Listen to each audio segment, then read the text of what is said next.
Let's make an apple cobbler! It is my brother's birthday coming up in 2 days. 2 days. And he always asks me to make apple pie because he really likes my apple pie, but apple pie is just very tedious to make, like making the crust from scratch and everything. So to get around doing that, I'm gonna make him an apple cobbler. I'm also gonna make some for me and my husband as well. But I figured it's like the same thing. He might like it even more, and I wanted to show you how easy throwing together a cobbler is. Okay, I have my recipe written down on my phone, so that's what I'm referencing. So first we're gonna take 1 cup of flour. This is a half cup, so I can put it in here. 1 cup of flour. I'm gonna make sure that's level. Let's get a knife.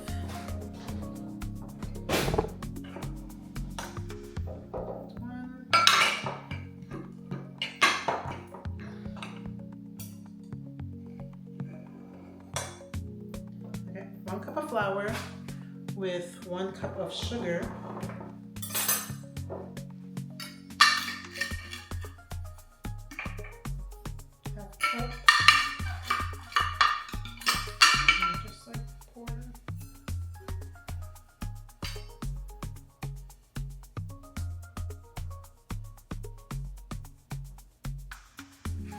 And another half, making 1 cup of sugar. And this recipe works for a 13x9 baking dish. However, I'm gonna give him just this round. What size is this? It says 1.65 liters. I'm gonna give him this, and then this one will be for home. So hopefully, I can make this one batch, which is for a bigger dish, and distribute them in between those 2 dishes. So that's the game plan. Okay, now 1 tablespoon of baking powder, not baking soda.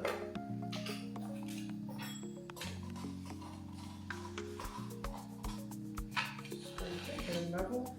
1 tablespoon baking powder. And then we'll do a pinch of salt. I like this angle. I've never used this angle before. What do y'all think? I'm using Maldon. You don't have to. Any salt will work. Okay, and let's stir this together.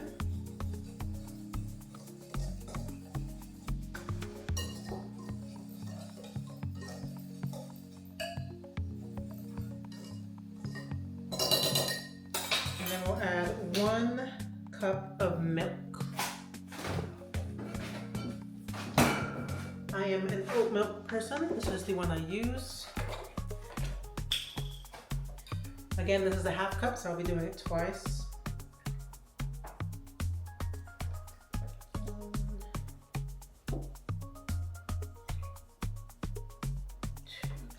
1 cup. You don't want to stir it so smooth. You kind of just want everything to get a little wet. Like it being a little lumpy is fine. That's what makes a cobbler good, in my opinion. Like when they're bigger clumps and stuff like that. Okay, so this is what it looks like. That's the consistency. And while that's resting, I will clean up a little bit and then we'll get on to the apples. Okay, I'm just going to peel my apples and cut them up. You can leave the peel on, that's personal preference, but when I make apple pie and fried apples and things like that, I like to peel my apples. And I'm using Granny Smith because these are the best to bake with because they're so sour. So when they break down, they're not too sweet. So I would recommend using Granny Smith, but do with your heart desires. And when I cut them up, I'll be putting them in this pan. This is a cup of sugar. So that's what you'll see me just throwing them into.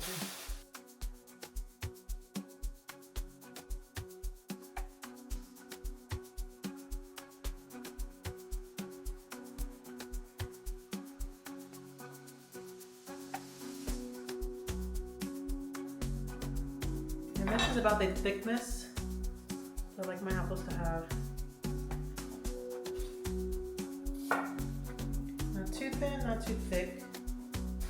Also, I don't think I mentioned, but I wanted to.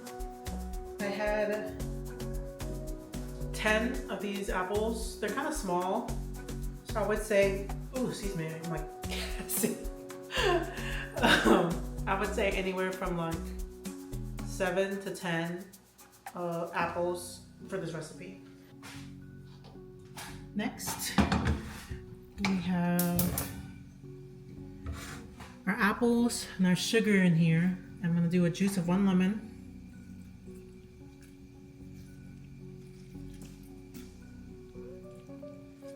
Or actually, I'll just do a half a lemon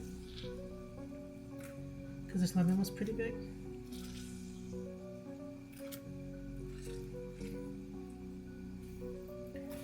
So the juice of 1/2 of a lemon, if it's big. If it's a small lemon, do the whole thing. And I have that on like medium heat. And we're going to stir constantly to get the sugar to caramelize on the apples.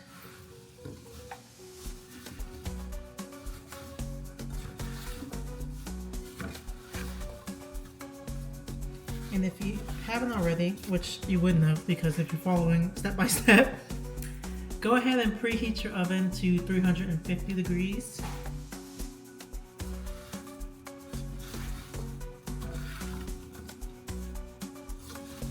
Okay, while this is cooking down our apple mixture, I'm going to take a 1/2 cup of unsalted butter and melt that down.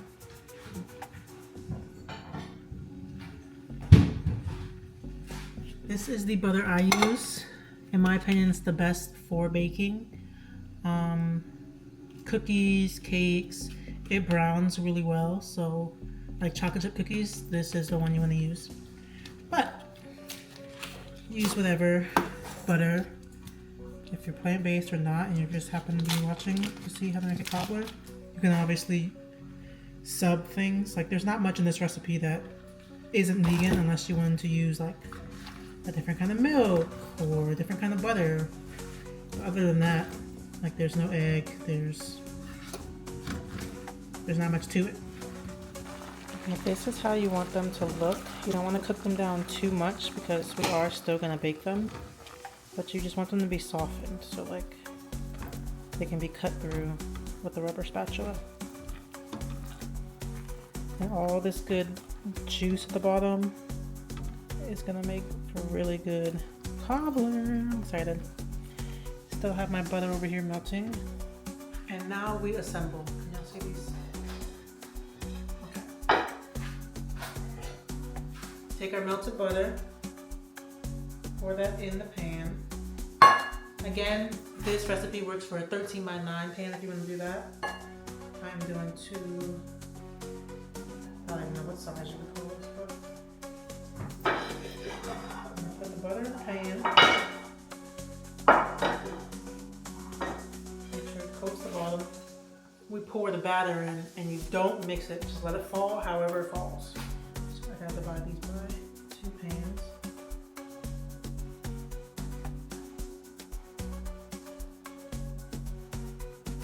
We get our apples.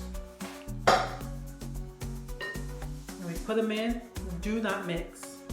That's gonna ruin the cobbler texture. So whatever you do, don't mix, just plop them right in. However they need to go, they'll go. Plop it in there. Some people put the fruit in first and then the batter on top, but I like when the fruit is last because then it like falls down and then really gets baked into the dough or the batter.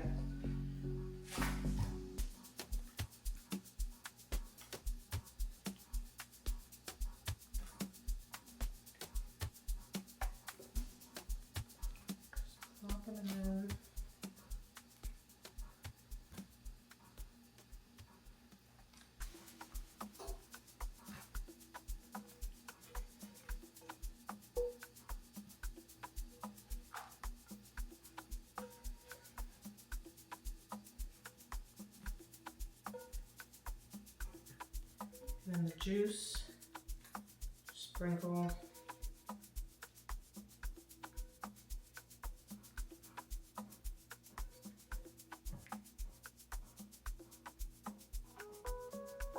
Lastly, this is optional, but I like to do it, is to top with some cinnamon and some nutmeg. Nutmeg. Why does that sound like nutmeg? Nutmeg. Measure with your heart. And these will go into the oven that's preheated at 375. If you're doing a 9x13 pan, do it for 40 to 45 minutes. Keep your eye on it, but because I have these two smaller pans, I'm gonna set my timer for just 30 minutes so that I can like check on it and keep an eye on it to make sure I don't, ooh, why am I so gassy? To make sure I don't overdo it since these pans are smaller.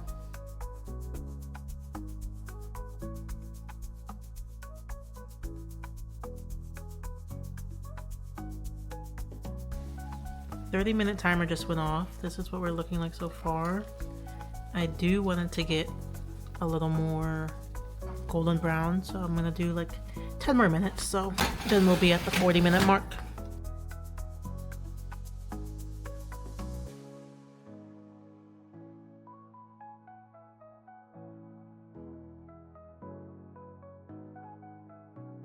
It smells so good in here right now, like, y'all, I wish there was smell-o-vision. But yeah, that is it, guys. Thank you for watching on how to make an apple cobbler. It's super easy, and like, you could switch out the fruit for anything, because this is my peach cobbler recipe, but I just used apples this time, and then, oh, I just want to eat it right now with some vanilla ice cream. Oh my gosh. Thank you so much, and I will put the recipe down in the description in case you want to like copy and paste or whatever.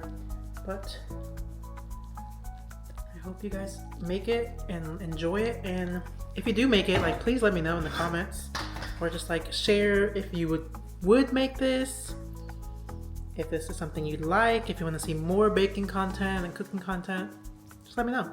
And I'll see you guys in the next video.